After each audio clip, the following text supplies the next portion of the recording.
Good afternoon, everyone, and a warm welcome to BNA Live. It is indeed a great pleasure to be here. It's been a little break over the last 2 months because we did two offline sessions, very successful workshops, both in Aurangabad and in Kolhapur.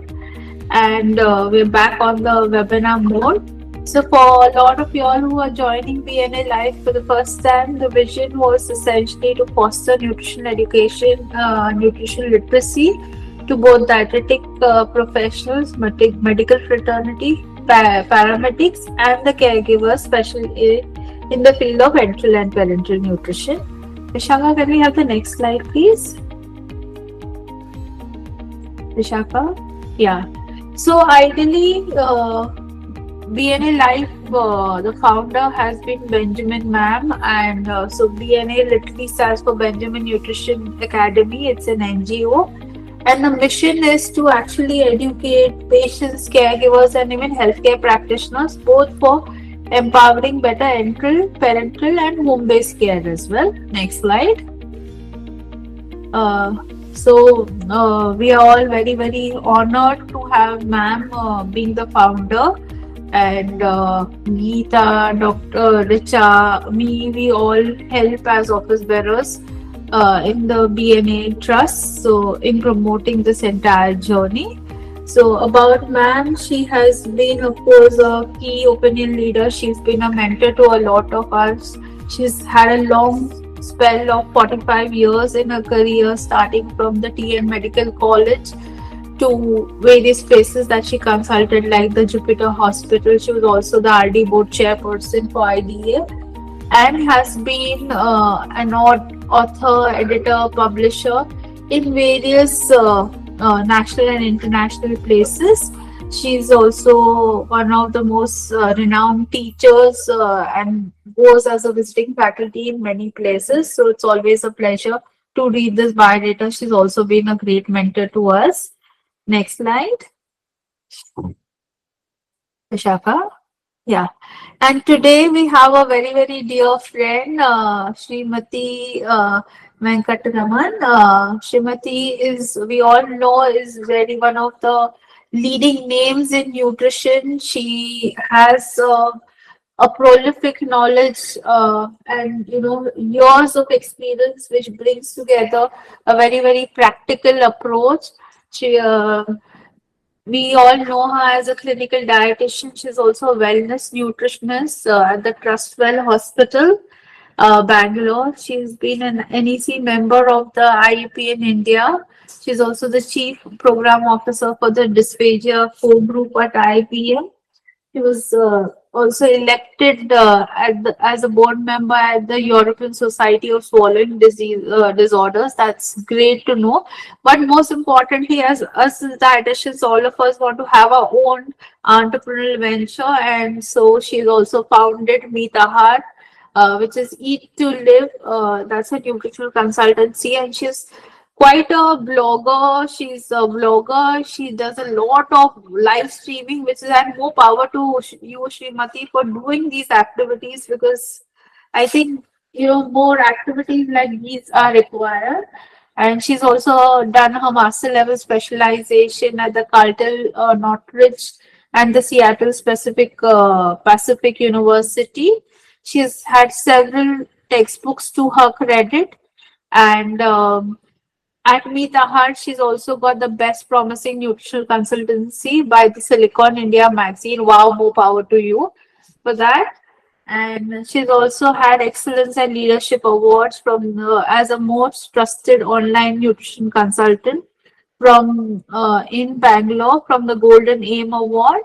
And she's also received advocacy leaderships in dysphagia, and she's got the award, Michael Donwin Award. So congratulations for all these beautiful achievements, Srimati. We are very so proud of you. Yeah.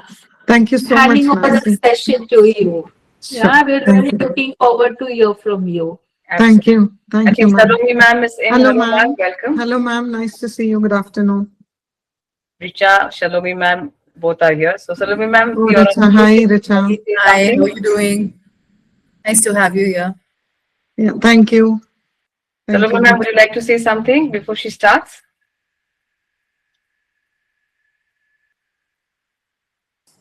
Ma'am, you're mute. Ma'am, you're on mute.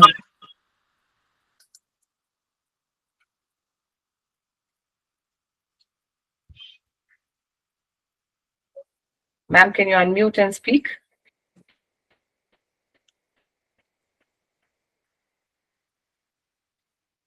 She's there? Richa, I'm not able to see her. No, I think she got logged out by Let mistake. I think. Sreemathy continue and then maybe ma'am can give Yes, like yeah, we can hear her later. Okay, over to you. Yeah, listening to hear. Yeah, Sreemathy, over to you. Yeah. Thank you. Vishaka, I would request you to change the slide. Something happened with my computer, sorry. So, good afternoon, all. Thank you, BNA Live. Thank you, Geeta ji, Nasreen, Salome, ma'am, everything for the opportunity. And I also learned a lot when I made this PPT, and thank you for that. So, my topic given today is precision nutrition in the management of metabolic syndrome, a clinical dietitian's framework. Next slide.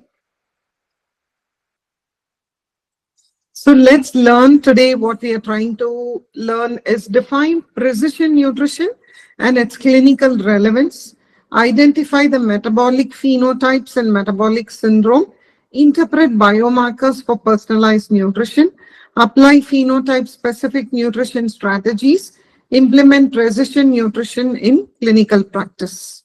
Next slide. So what, just I know that all of you, many of you know what it is, but just a quick to set the context.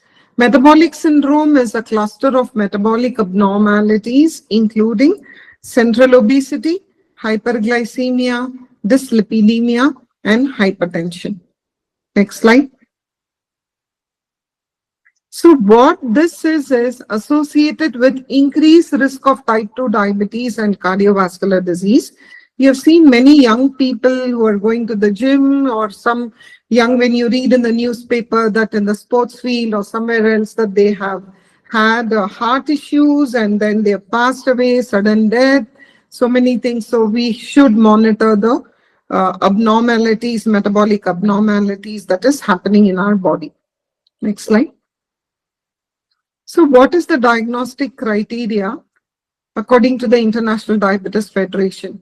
So diagnosis requires more than 3 of the following: increased waist circumference, elevated fasting glucose greater than 100, elevated triglycerides greater than 150, reduced HDL cholesterol, which is very important for us to know, elevated blood pressure greater than 130 by 85.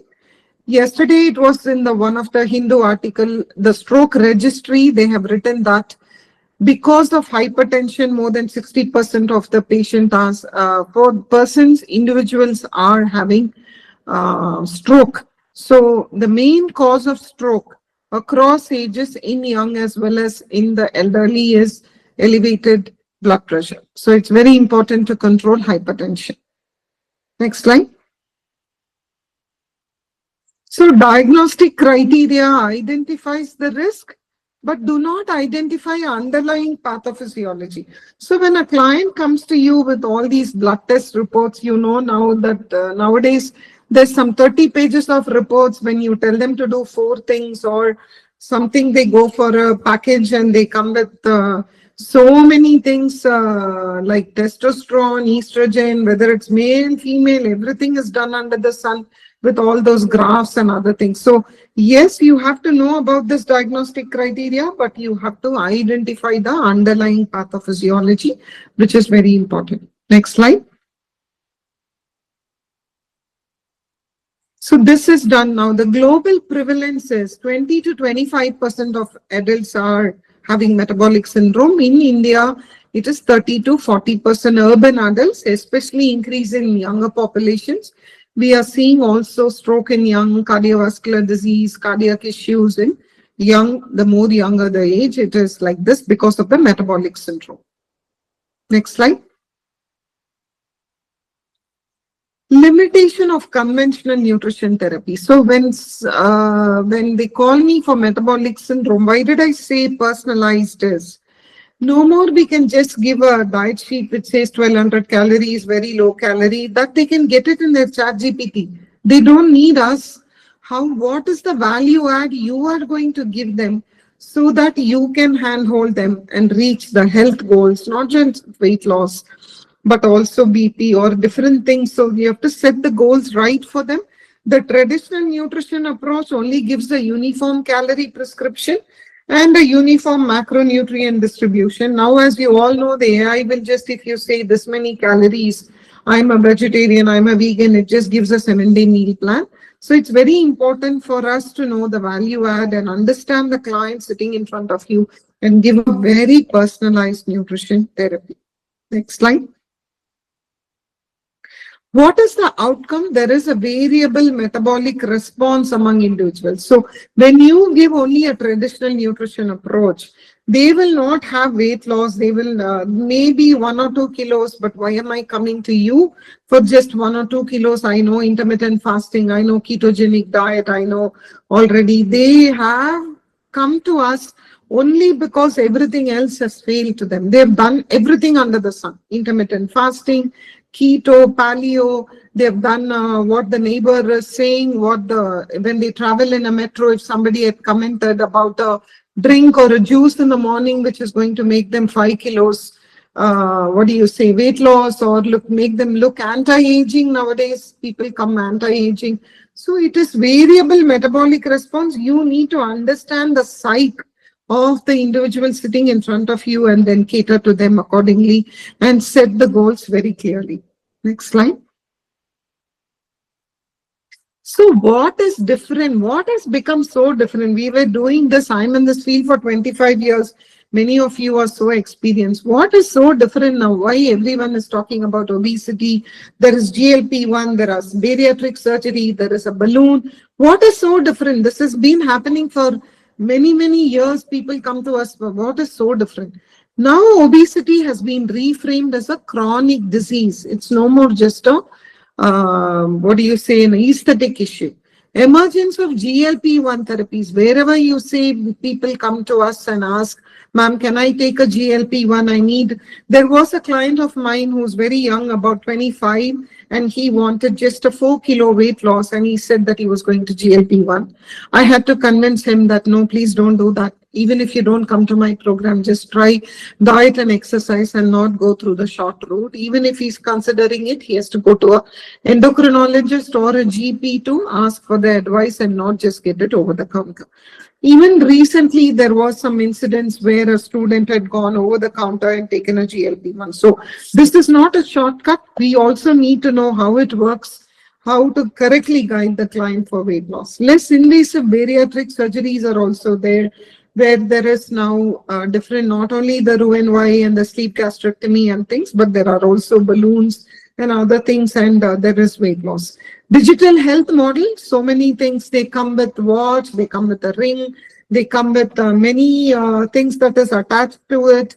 And so we need to also understand what are the devices, wearable devices that are there for us to know and guide the client properly.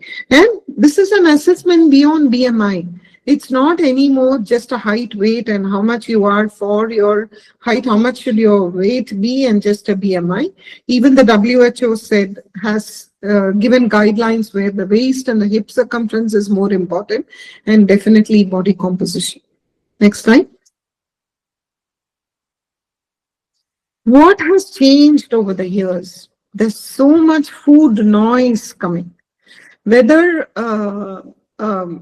your parent checks with you whether you're eating or not, whether it's me where you expect a spouse to ask you, have you eaten today, or someone. No, the Zomato and the Swiggy definitely sends a message saying that, have you eaten today? This is available. Or it would be the apartment app saying that there is pav, there is so many other, there is a dry fruit barfi. Are you having a snack? It's exactly at snack time. They try to put it in our head where it says, oh my God, yes, I feel like a rasagulla or a gulab jamun because it's available down.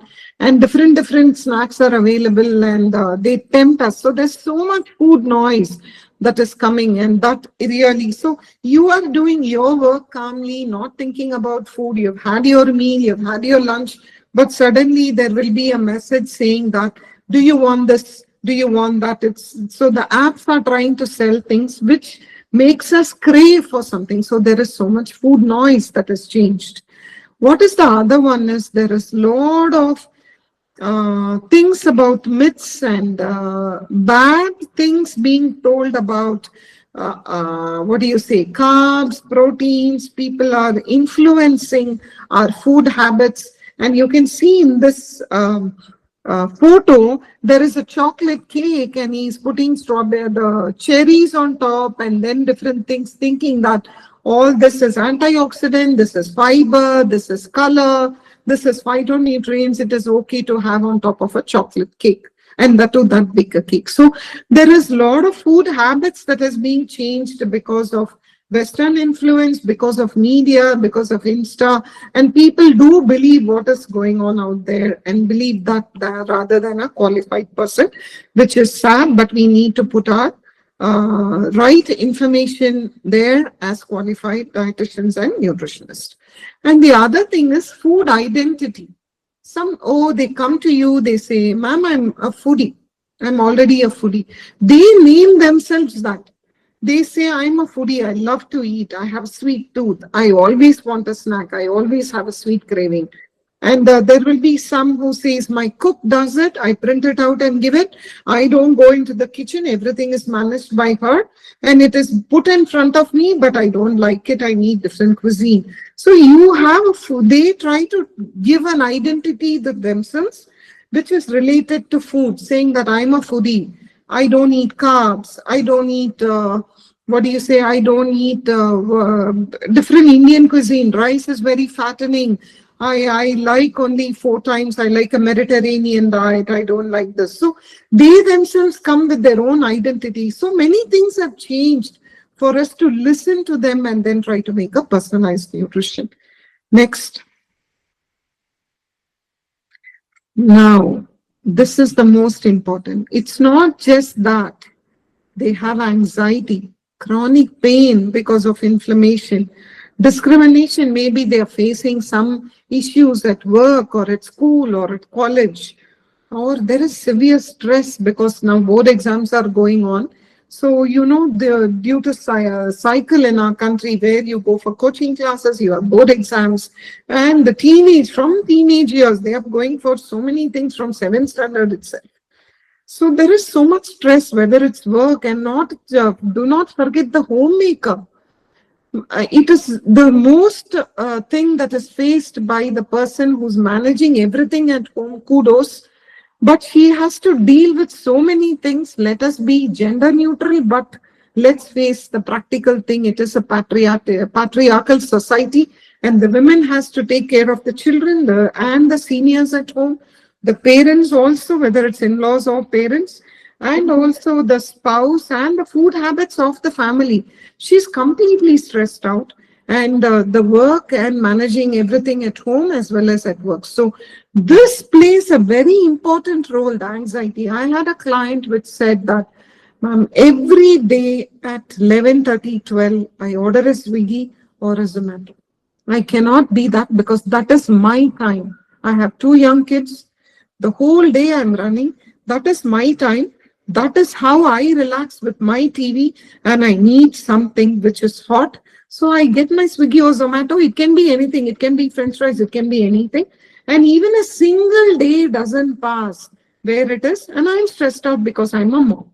So we have to listen to all this. And this plays a lot of role in craving, in comfort food, in something hot. And this is my time. This is the only time I can sit. So all this has to be listened to and not be judged, saying that you're looking obese. Maybe she's eating more.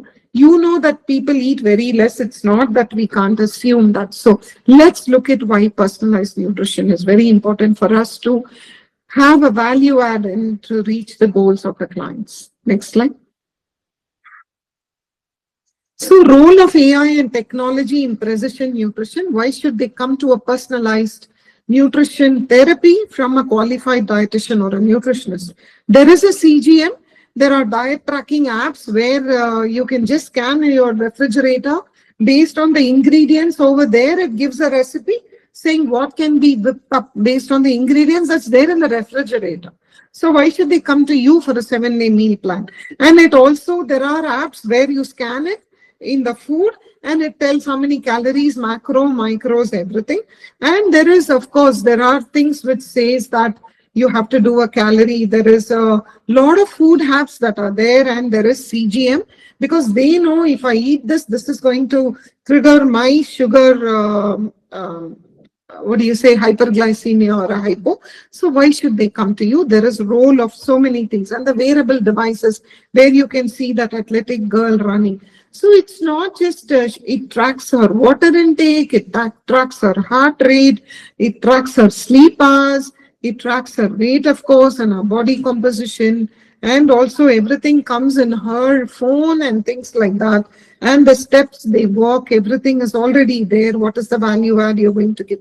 I had a client who was 105 kilos. In the morning, he will get up and it will look at that his, because of his CPAP that is dislodged, has gone into a different mode where his sleep cycle has been disturbed. He'll be very particular. That will stress him out more. And he'll say, ma'am, I had this many hours of REM. I had this. I was not. But I didn't wake up at all. Then why is it showing? And that would trigger so much of stress for them. So it can be both sides. You're happy that it is there. There are people who say, let me just not have any of this, ma'am. Looking at it only will stress me out. I don't want. And there are people, even just a 300-gram weight increase that week, and they are surveying themselves because of a period, there would be a water retention or something like that, but they will panic so much and leave an audio message saying that I followed your program to the T, it is not working, and I put on 300 grams, how come, what did I do wrong? And you have to keep convincing them or trying to explain them how the metabolism works. So you have to know what is happening out there. You have to be very clear what is being launched, whether it's an app, whether it is a wearable device, how does a CGM work, what are the different apps that are there, what are the AI tools that can make you better monitor your clients. So it is a lot of things that we have to learn, and lifelong learning is the only thing that is going to make us more credible and make us help our clients more by handholding them. Next slide. So it is no more just a nutrition. It is lifestyle habits. Like I just told you about the lady who wants to relax at 12 o'clock, wear 10 minutes and eat her thing, which we have to respect because she's under stress. So the lifestyle, medication, they might be taking for BP. They might be taking anxiety. There are a lot of people taking anxiety pills now. And there are a lot of people who are also taking for sleep insomnia. So they are taking pills for insomnia also, or just a sleep aid, they call it. And yes, they are considering surgery, or they are considering a balloon because they've tried everything under the sun, and as a last resort, they've come to you. Yes, we can give a very low calorie diet, a meal replacement, but you have to understand the other things, what they have faced over the years, and why they have come to you, and what is the solution. So teamwork, what the prescription medicines they are taking, are they contemplating GLP-1, or are they already on GLP-1, are they pre-diabetic, what are they are going to physio for their neck pain, cervical pain, what are they doing? They have knee pain because of the overweight, and what is it? So everything adds on, anxiety and of course insomnia. Next slide. It does take a team nowadays to manage a metabolic syndrome and not just a weight loss. We are not just looking at kilos anymore. We are looking at improving the quality of life of the individual.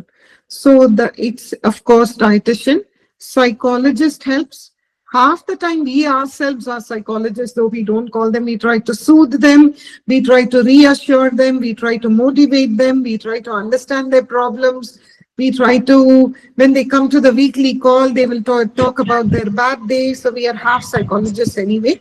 Exercise physiologists, they would be talking to someone with an exercise physiologist or an exercise therapist. They would go for a physiotherapy. So that also a pharmacist, because They would be considering a GLP-1 and definitely an endocrinologist for their pre-diabetes or diabetes. Next slide.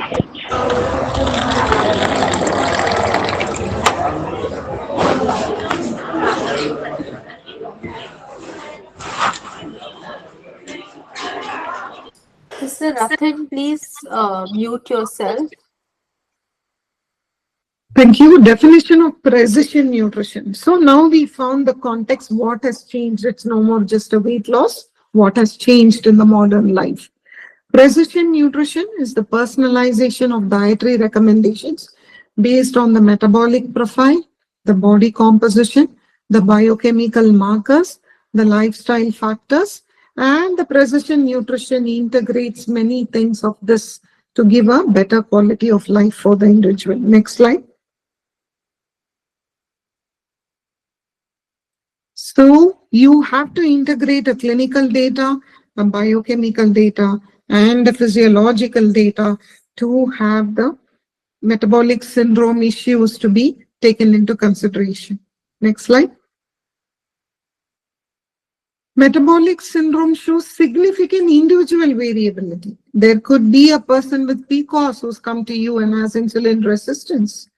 So the insulin sensitivity we have to find out. There will be fat distribution in a perimenopausal, menopausal women where it will be a menopausal belly where she will have, a pear-shaped or an apple-shaped, and she'll be saying, "Ma'am, I've eaten for the past 25 years the same food.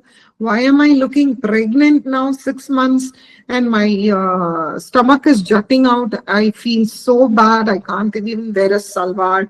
And it looks so bad. I look 6 months pregnant. What's going on?"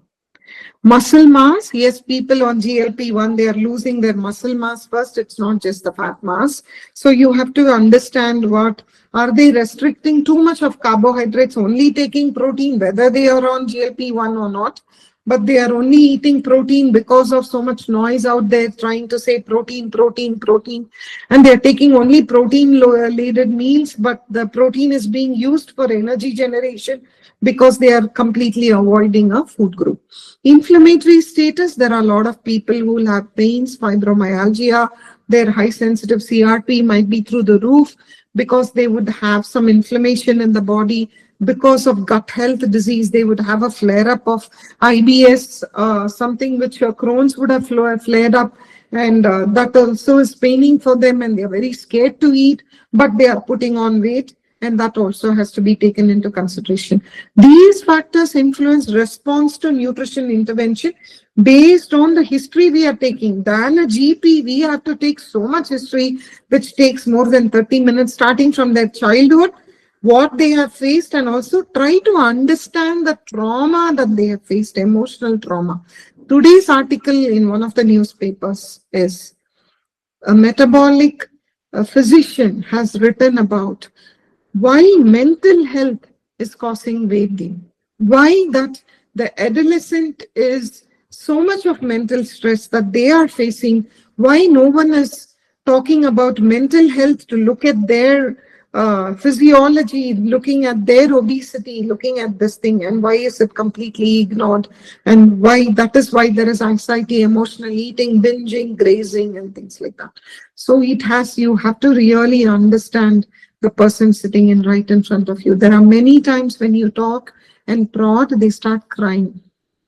Many of them, it really hurts to see the stress that each individual face. We also face so much stress in our life. But when you talk to them, many of them they are completely lost. They've tried everything. They've come to you as a last resort. So it is very important to lend the listening skills to improve the listening skills. Next. So core components, what is it?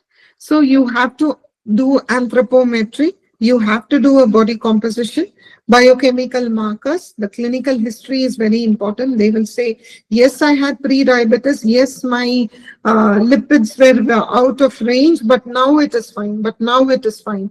They'll keep saying, but when you repeat the blood test, it will be something else. So you have to listen to the clinical history. Lifestyle assessment, what are they doing? What are the stress they face? What are they eating at what time? Many people say that the cook is not available on Sundays, so that is our day of. First itself, they'll put the rules. Ma'am, Sunday you should allow me to eat out all the 3 meals. It's very important. Or someone will say, yes, we do a lot of socializing. 2 days a week we have to do that. So it is very important that we do it. Next slide. I think I have something in every slide which comes up. Thank you. Key assessment domains, why you should do these parameters. Next slide. These parameters help identify metabolic dysfunction and guide individualized intervention. So it's very important that you do this core components of assessment. Next slide. So one size fits all now never works. So in a hospital, no more can you give a 1200 calories, 1600, 3322, 33, 1 cup, 1 glass, no sugar. All that they won't respect you at all. So same BMI, different metabolic risk. So you cannot have a one size fits all. Same diet, different glycemic responses. Inter-individual variability drivers. So if you look at a family, there are 2 sisters, one will be really thin, the other will be on the heavier side, and that is because of genetics. Their gut microbiome is completely different, and one will say, ma'am, my sister just gobbles ghee and gobbles all the chaat, and every day she eats out, and she looks so fit and everything. She doesn't even walk. I run every day, so many steps I do, I jog. I'm very particular, but when I even look at a ghee, I just put on weight. So it is genetics, gut microbiome, of course.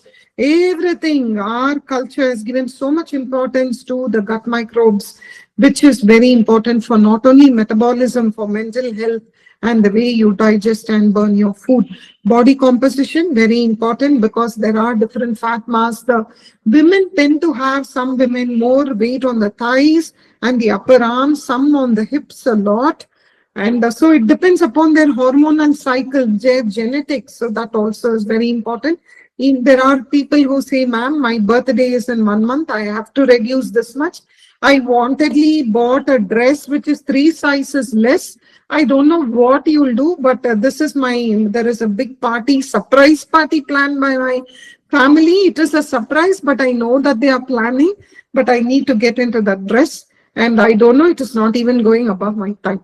And Bangalore is very unique, where you get all sorts of things, and it's a learning thing where different personalities. I love my profession because you meet people from different walks of life, and when you connect, you can see how varied experiences, varied life experiences they have. And the priorities, of course. Insulin sensitivity, yes. Inflammation status, as I told you. So this has to be kept in mind. Next slide. So subcutaneous fat and visceral fat. So include waist circumference. There is a waist circumference and there is a hip circumference. How to take that is very important. You have to show them through a video. Through my Insta has one of the videos where I tell them, I send a client for me first for them to say how to take the waist circumference, how to take the hip circumference, because that is very important so that we can monitor that. Body fat percent and the visceral fat. You can see that how it changes in a man and a woman because of the gender. And you can see the subcutaneous fat that is there in the belly, the muscle. And then there is a visceral fat, which is the fat that is surrounded by the organs. It is surrounding the organs. HbA1c, definitely. And a recent article, how many of you have seen that HbA1c is not actually a perfect marker for glycemic control, because in India, 54% of us are anemic.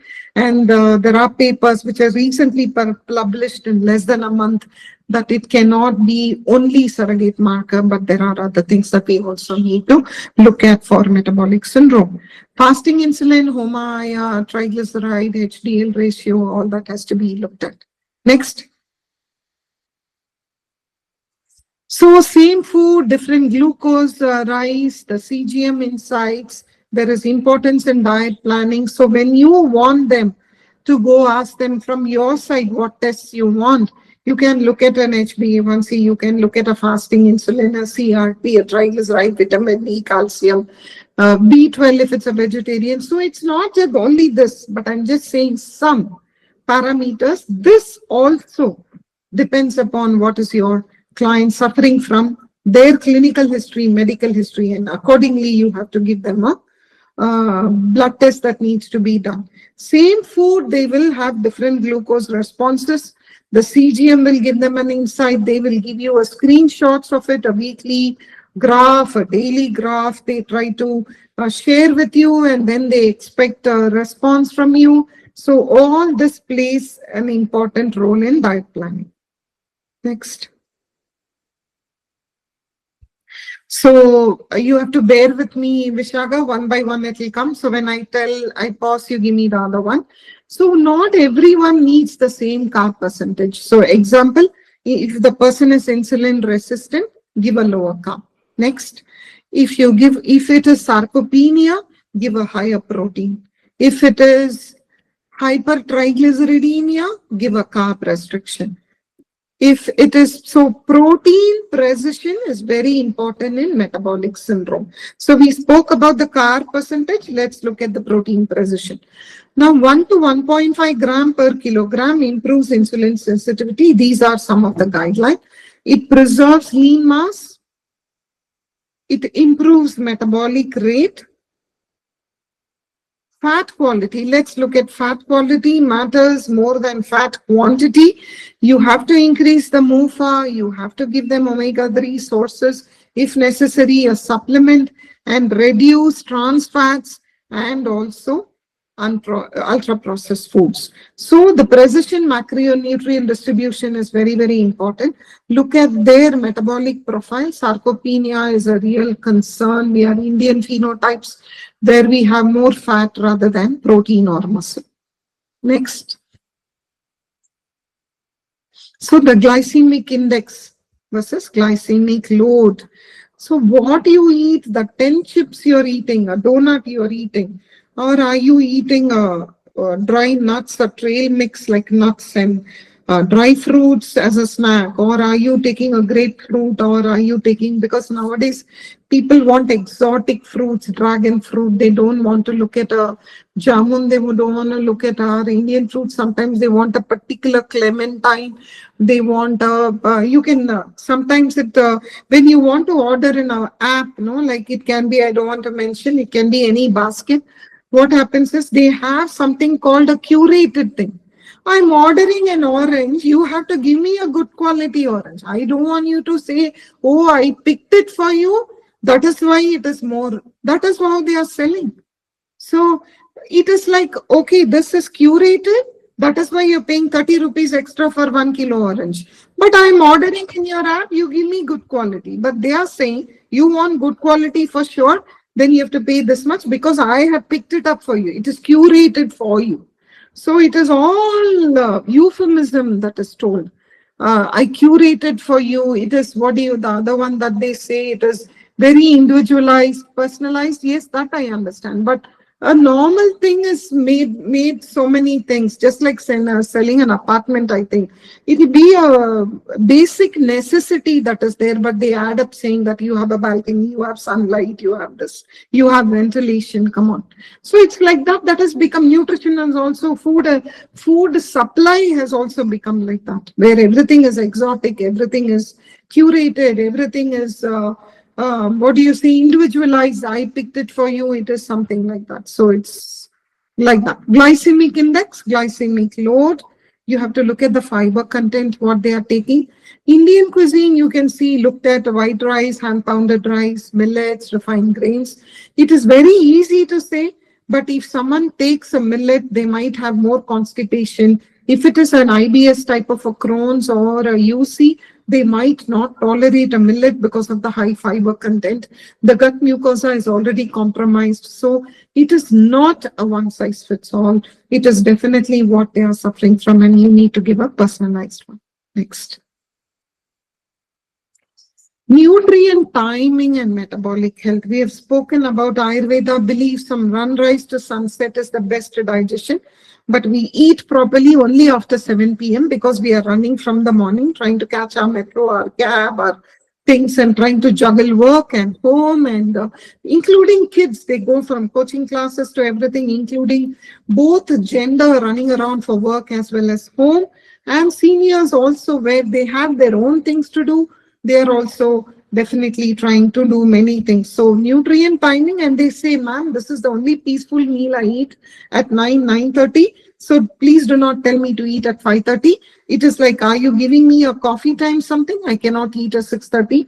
I'm not from Europe or West where they have at 6 o'clock.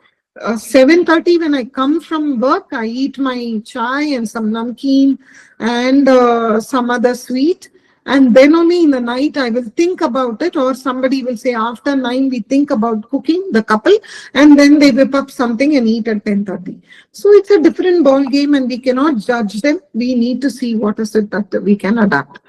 Yes, nutrient timing and metabolic health is very, very important. Circadian rhythm, meal timing, body composition, lean versus fat mass, microbiome, very important, and triglycerides and different things. So, watch the clock, not the scale.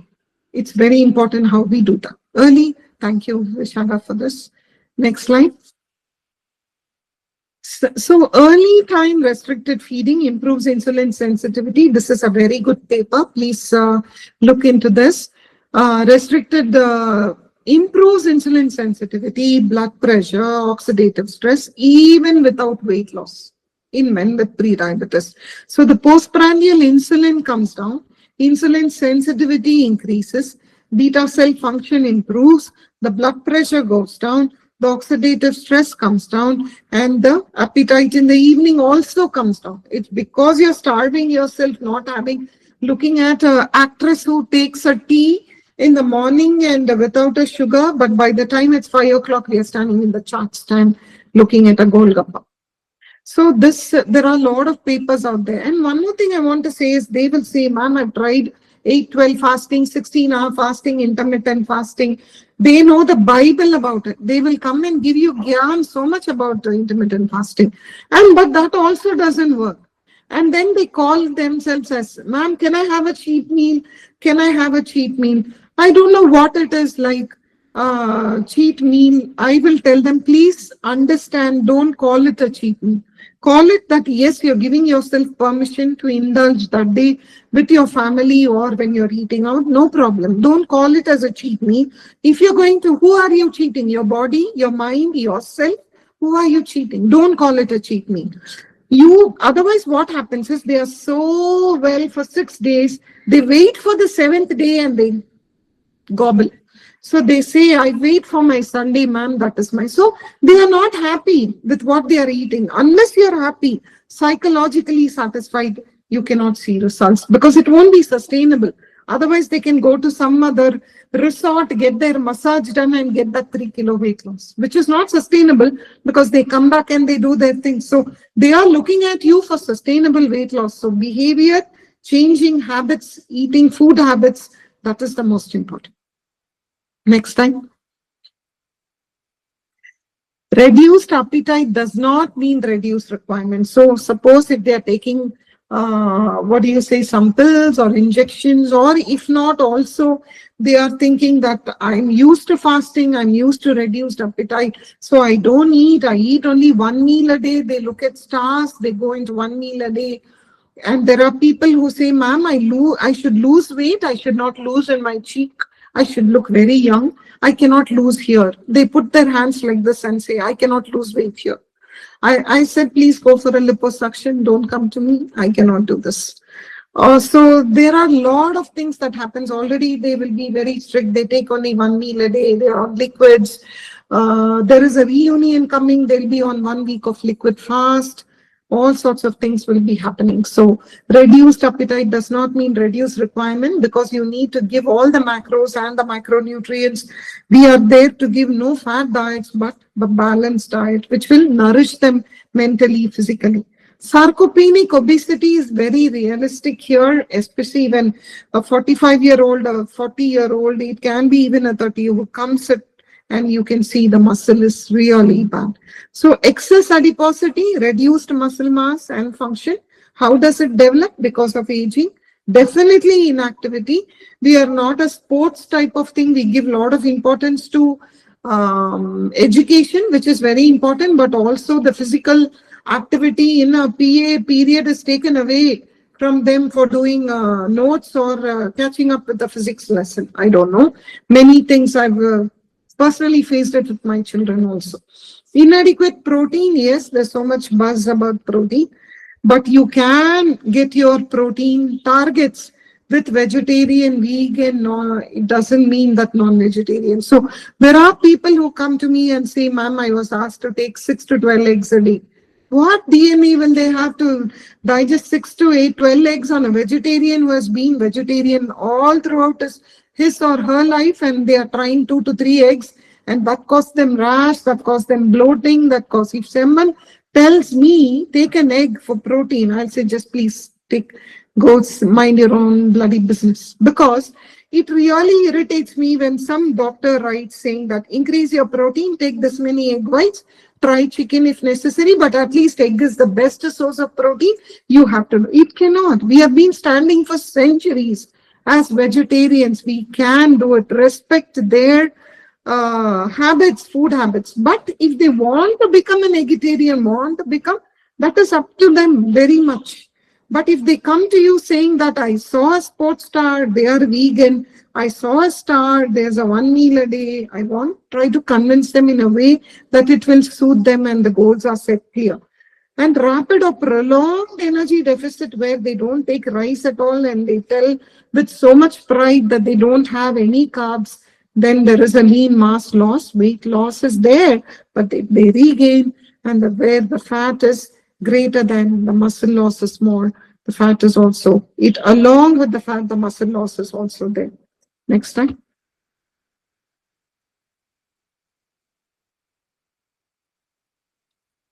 So now let's look at sarcopenic obesity, because we see fat, we don't see muscle.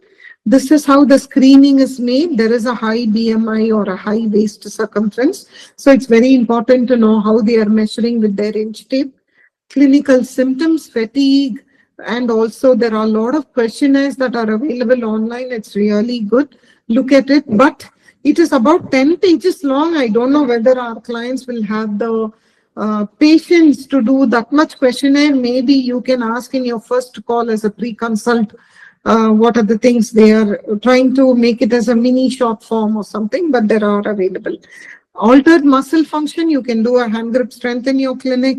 Just will we like to do for a transplant patient, renal or liver.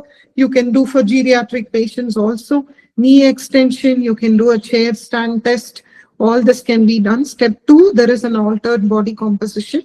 I want to tell you there are scales available now. I don't want to mention any brands. There are scales available now where it gives you a body composition. So you can ask them to invest. It's about 2,000 rupees or less than that. It really helps because and not make them freak out with just 300 grams increase or something, or their weight is completely static after 2 kilos of loss after a month. But in the second, they will be losing inches continuously where there will be fat loss. That you have to explain to them, and then they become satisfied. Yes, what they are doing is right, and not get demotivated saying that one day, why not I eat this donut and go to a Krispy Kreme. Okay, so fat mass percentage, you can look at not only DEXA, there are scales available. You have to look at skeletal muscle mass, waist and hip ratio with the body impedance analysis. So look at those complications. Do they have pre-diabetes? Do they have hypertension?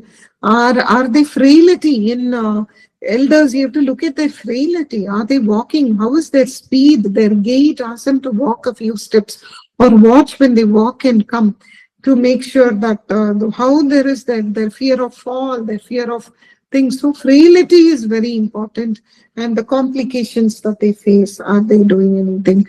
Even in a menopause, there will be severely anemic or due to gut health issues where in ulcerative colitis, they have blood in stools where their anemia will be more or their inflammation will be more. So sarcopenic obesity definitely has to be staged, and you need to know what is fat mass, what is muscle mass. So these are the guidelines that are given by ESO and ESPEN guidelines for sarcopenic obesity. Look at the clinical context. Look at the obesity, the aging, all this I've explained. Look at the screening, which I just told you, the diagnosis, and the staging is very important. How do you do in a primary care setting? They have done it in Northeast Italy, the study, and they've come up with the older adults, how it is. But it is important that you look at frailty. Don't assume that they are fine. They look very young. They look so. You can look at their balance, their gait. Are they walking every day? How active they are? Everything. Look at insulin resistance. Look at all these things. Definitely, we don't do a ghrelin profile or anything, but there are many things where they say, if I eat very little, that I feel full very much. I don't have appetite. So we need to understand sarcopenic obesity when you're looking at metabolic syndrome.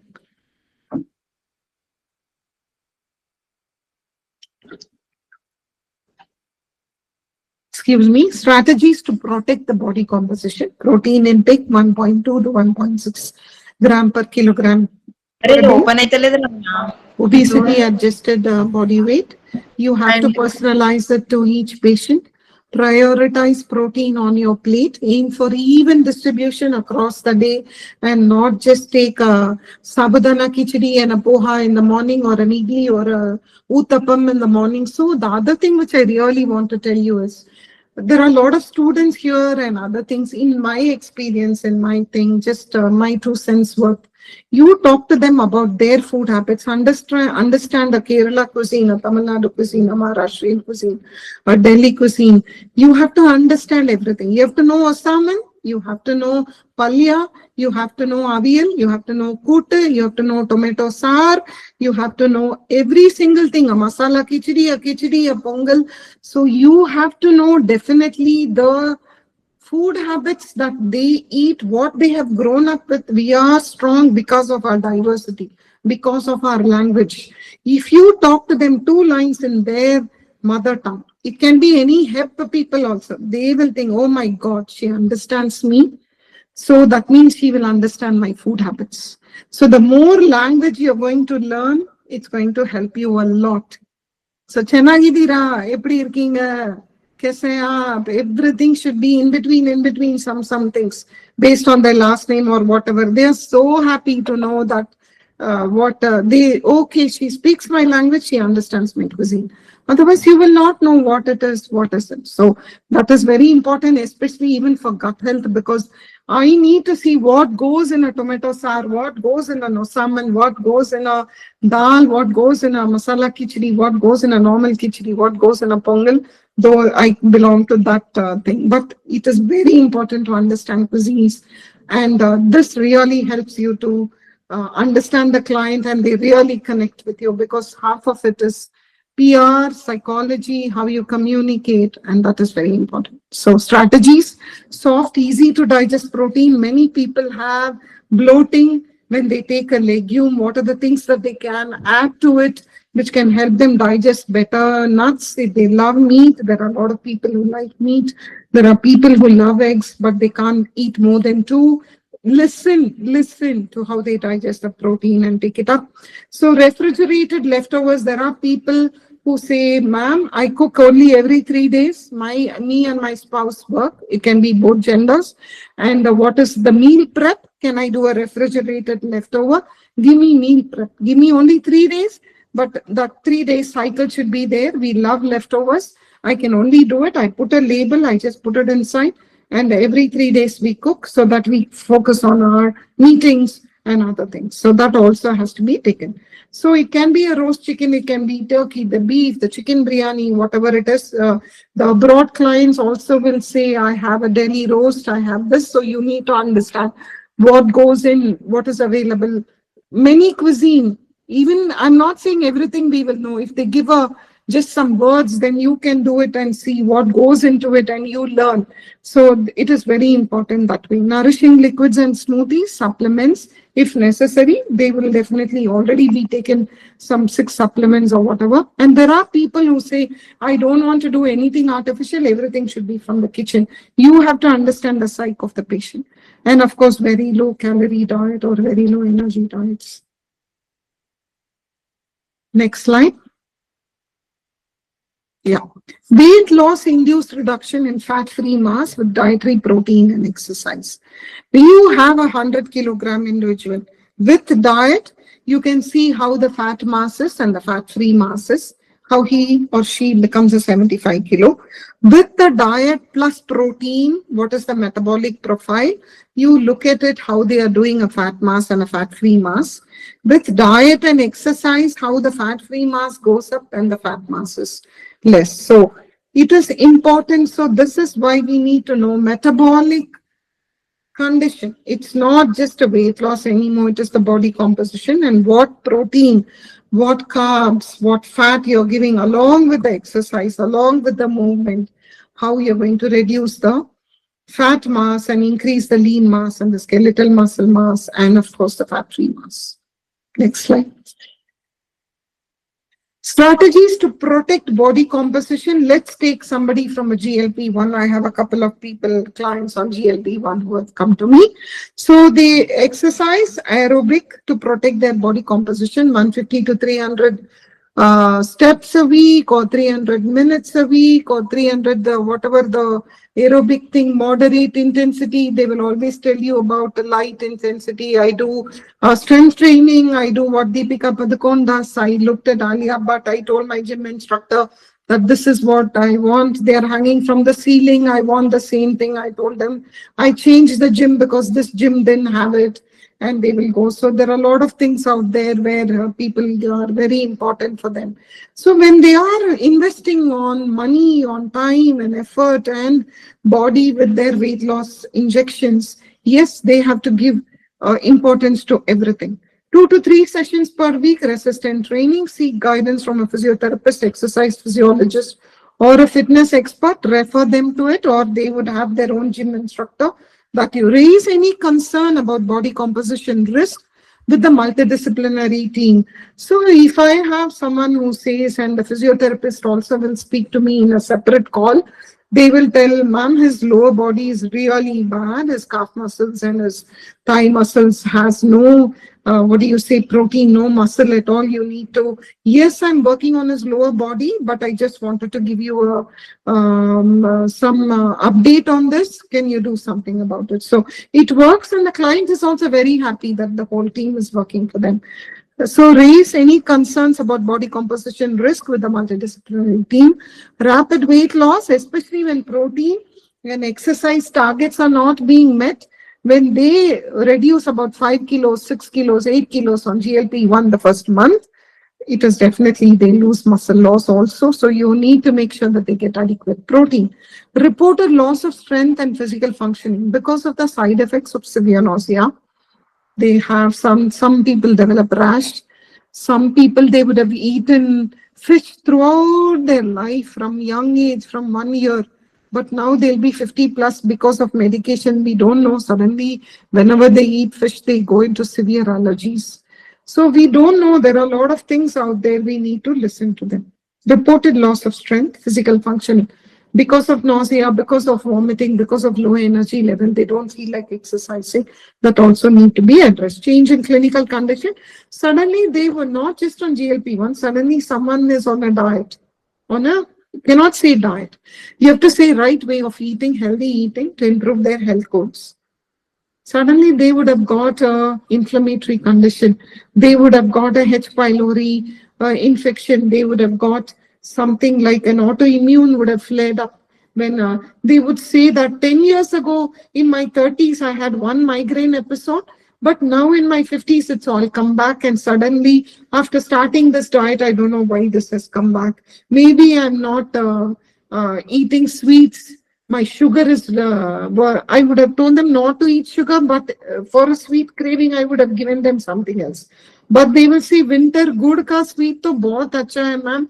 I think my sugar is low, I'm not eating enough carbs, maybe I can have one good ka rasagulla after breakfast, lunch, and dinner. I won't have 2 to 3 every meal, but I can have one every meal. Is that so? So you have to understand their psyche and try to understand them and give them solutions around the pain points and the cravings they are expecting and not be judgmental. New or progressing illness, so something would come up, you have to know, where appetite suppression may not be appropriate. So they would go into an AKI or a CKD suddenly, and you cannot definitely be on. You have to change track and talk to the doctor or this one and tell them go, tell them and change that. That is very important. Steps can be taken to assess further body composition, risk of obesity, frailty, and then give the best course of action, because our health changes dynamically. Suddenly someone gets diagnosed with a gastric cancer, suddenly someone gets a stroke, a cardiac issue, something like that. So it's important that you make sure that you monitor their clinical condition or a new diagnosis that is happening. Next, right? The right approach: assess, personalize, monitor, and then optimize. This is very important for us. Thank you. Next slide. So, which diet for which metabolic phenotype? If you're insulin resistance dominant, look at the clues what you can get. Elevated fasting insulin, HbA1c will be 5.7 to 7.5%. Central obesity, they might have a high triglyceride and a low HDL. So what is the diet strategy for that? Moderate to lower carbohydrates, 35 to 45%, not a nil carbohydrate, high protein, a low glycemic load meal plan, emphasize fiber, definitely early time restricted eating. So hypertriglyceridemia dominant, if their triglycerides is in the 800, 500, everything, greater than 150, fatty liver, high refined carb intake, they might be eating in their IT canteen, which is mass cooking. All they would get is a naan or a kulcha every day, different chapatis with a lot of potatoes in it, or they will have a juice every time. They would love their a soda with it or a Coke can. Everything is available in IT or in any workplace nowadays. So you have to see what is going on. Or they would open their coffee and put 3 sugar packets in it, which tells them, I need my caffeine, I need my sugar, don't touch that. So reduce refined carbohydrates, replace with MUFA and omega-3, moderate protein, limit fructose and ultra-processed foods. Sarcopenic obesity, if it is, clue is high body fat percentage, low skeletal muscle mass, fatigue and low strength. By 4 o'clock, 5 o'clock, they're so exhausted. They say, ma'am, I can't even think about walking. When I come back morning, I don't have time. I cannot do it. I'm completely fatigued. Check their anemia, check their what they are eating. Maybe they're eating something which is giving them a sugar crash and things like that. Post lunch, what they are eating, in lunch, what they are eating, all that. Diet strategy: higher protein again, leucine rich sources, resistant training support, and adequate total calories. Avoid aggressive restrictions, whether they are on GLP-1 or not on GLP-1. Some of these are some of the strategies. Next slide. Yeah. Visceral adiposity dominant. High waist circumference, elevated visceral fat when you do their BIA, normal BMI is possible, but they would have other high waist circumferences, central adiposity. Diet strategy: moderate calorie deficit, increase fiber diversity. Look at their gut health when they come for weight loss, when they come for their metabolic. Look at their gut health. That is your main clue. Chronic constipation. Are they intolerant to lactose? Already they would be avoiding everything which is not necessary only. We as Indians get our protein and calcium from milk and milk products. If you're not lactose sensitive, if you're not lactose intolerant, just because they read somewhere that lactose is really bad, the ghee is really bad, milk is bad, cheese is bad, paneer is bad, everything is bad, gluten, what is there to eat? So understand and try to reassure them to get their calcium and vitamin D resources too. Increase fiber, reduce ultra-processed foods, circadian aligned eating. So long-term precision care, what you need, sustained metabolic improvement. They are not coming to you for just a quick weight loss and then when they go back off the program of your consult to gain all of it back. Focus on lean mass preservation. Try to understand their behavior, their lifestyle habits. It's not easy, but you can at least make them achieve it 30 to 50% for a long-term weight loss. Sustainable for that matter. Visceral fat reduction, prevention of relapse, and long-term adherence. Next slide, please. Yeah. Precision nutrition transform metabolic care. Can you press enter?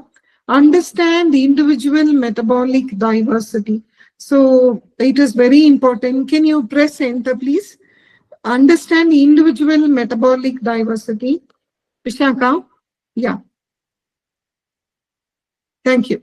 Understand individual. So why am I saying delivering targeted therapeutic nutritionist? It is so important not only to understand the metabolic diversity, you have to target a therapeutic nutrition that is there and not just a fad weight loss. Enabling the future of clinical nutrition practice, it is completely changed how well it has changed. And people have answers, but they are not able to adhere to it. That is why they're coming to you. So it's important for us to elevate our practice. Lifelong learning is the most important. Next, what I can learn, next, what paper can I do, what is the thing that is very, very important. Next slide, please. The future of metabolic care will not be defined by what patients eat, but by how precisely we personalize nutrition to their unique biology. That is what is going to work. Next slide. Thank you so much. Thank you so much for the opportunity. Fantastic. Thank you so much, I think when you Sreemathy, for a fantastic lecture. I think it was a real treat to hear you, and you've kind of translated so much of science into such simplicity and given real life examples, which is much needed. I think it was fabulous. Thank you she so much. spoke every dietitian's heart out. All of us were not, must be nodding when you're speaking every small nuances which you hear from your patients. I think that made a lot of sense. Thank Okay, you. Thank Deepika, you. would you like to take the questions? Over to you.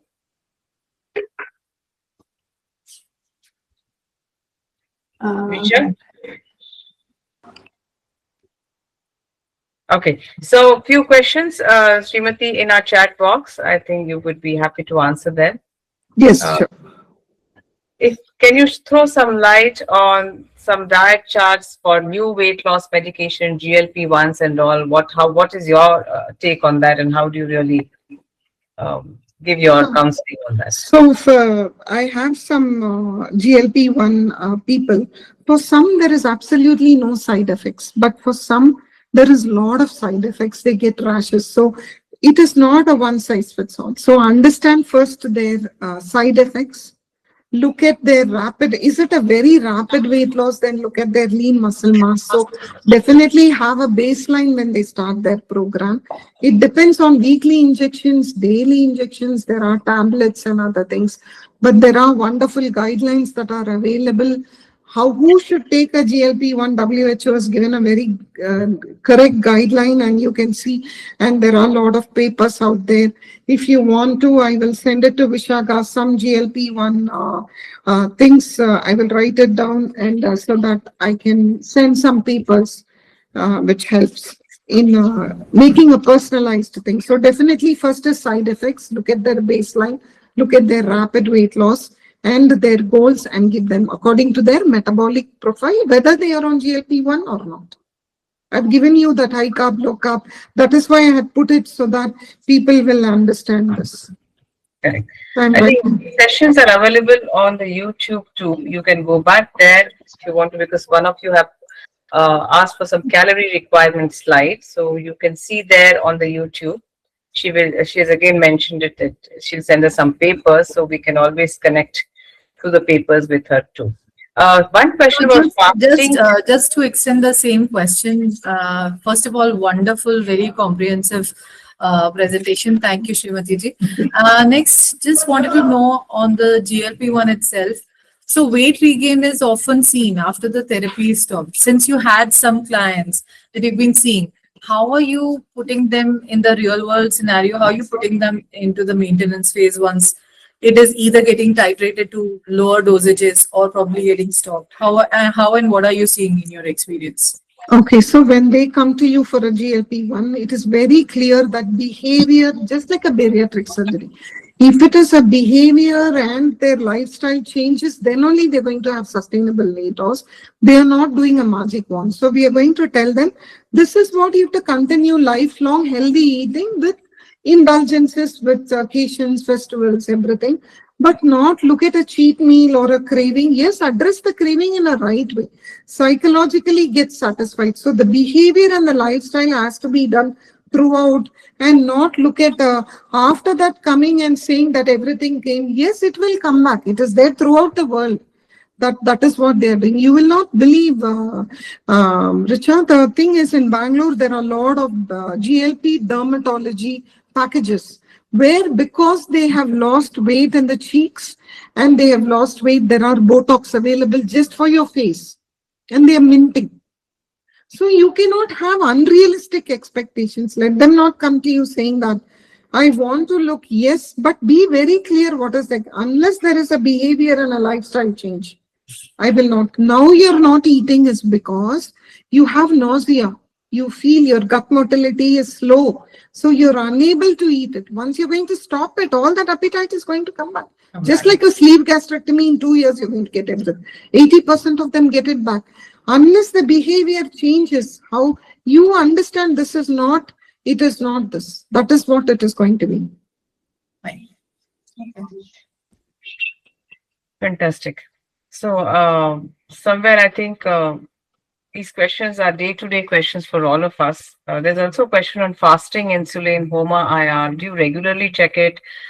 Does it add to your diagnostic tool? How do you look at it? And what are the normal values you look at? No, I don't do HOMA or a fasting insulin much. Fasting insulin little bit more compared to see what is their glycemic response or their history. But HOMA IR not much. For me, it is more of gut health and neuro and other things that come. Yes, metabolic GLP-1s are there, but to be honest, in thing, they would have done all the tests under the sun and come to me. 30 pages, because even if you give only 4, everything is done. Everything for a female, testosterone will be done. For a thing, I can understand if it is a menopausal or a fertility where the testosterone level should be checked. Anything. I have seen an 80-year-old when I told them that this is what it is, that they have done 30 pages of tests, including testosterone and everything.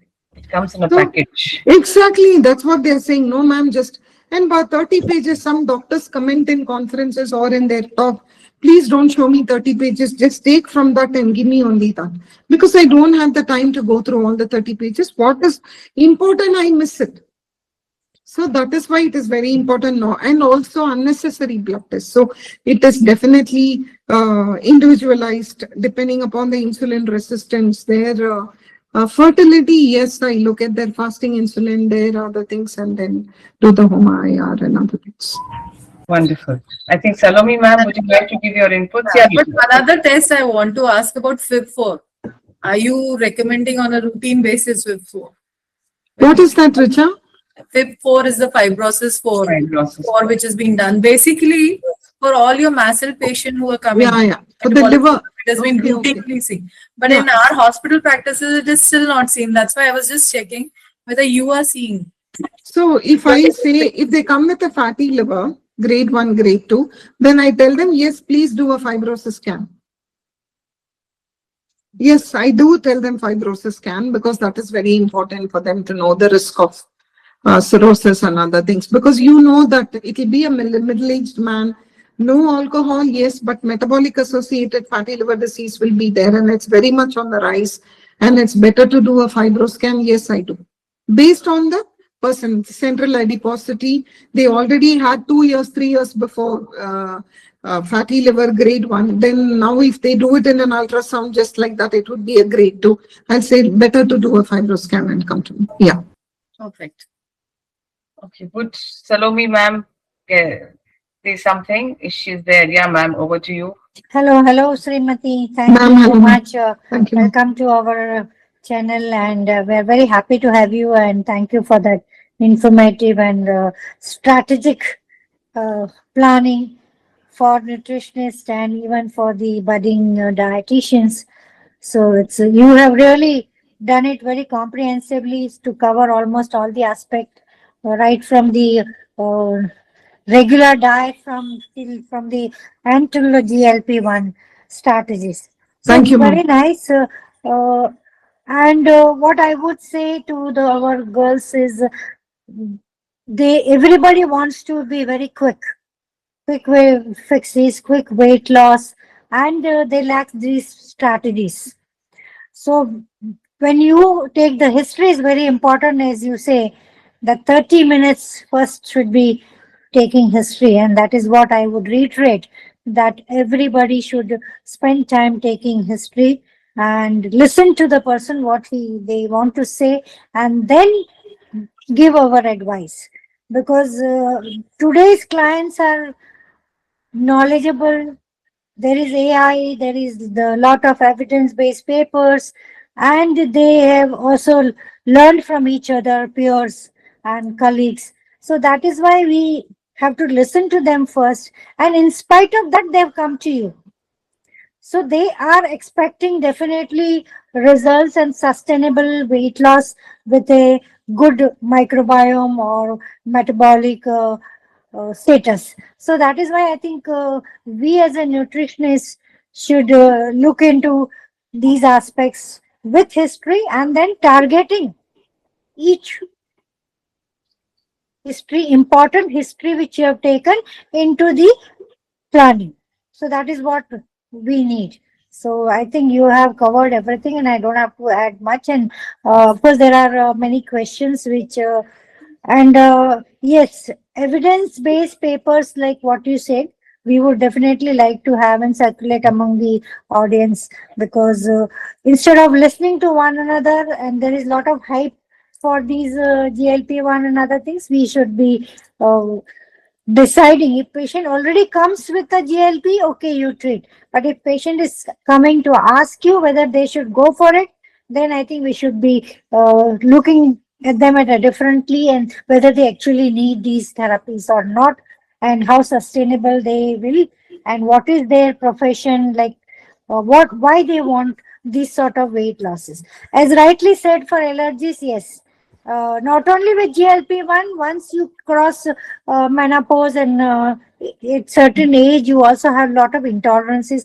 for different foods, and you will have these rashes. So that is what you need to have a checklist and eliminate those things. So nicely, you have covered it very well, and Thank you, ma'am. thank you very much for being on our platform. Thank you, We ma'am.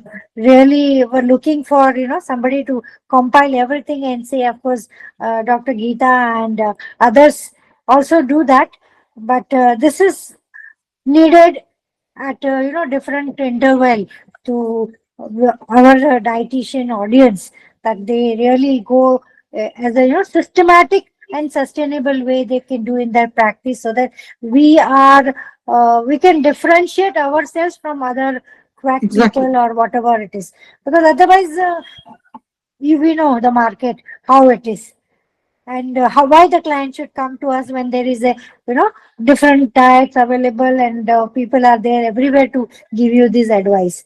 So very nicely you have done it, and I think you have very good practice also, so that is how you could compile everything. So Thank you. thank you Thank you very so much much. for being with us today, and for your time.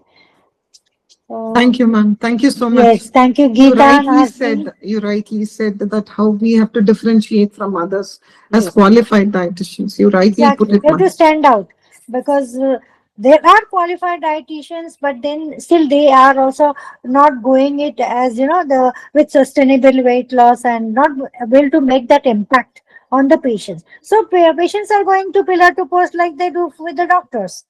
So that we should keep it up, so that our clients don't go from one dietitian to another dietitian for getting results. Thank you, Richa. Thank you, Geeta, Nazneen. And today we are full quorum. and Yes. Visakha and the back end. We are very happy. So Geeta, over to you to vote of thanks. Yeah, thank you. I think today Richa will take over from me. Richa, Richa, over to you. yes. Thank you. Thank you so much. First of all, I would like to sincerely thank our speaker, Sreemathy ji, for sharing such a beautiful, wonderful presentation, very insightful and very thoughtful. All practical knowledges, imparting even a specific disease specific or whatever symptom or diagnostics that the person is coming with, what would be the specific intervention when it comes to us as dietitians. And yes, we need to be speaking up as qualified dietitians, rightly put up by ma'am also.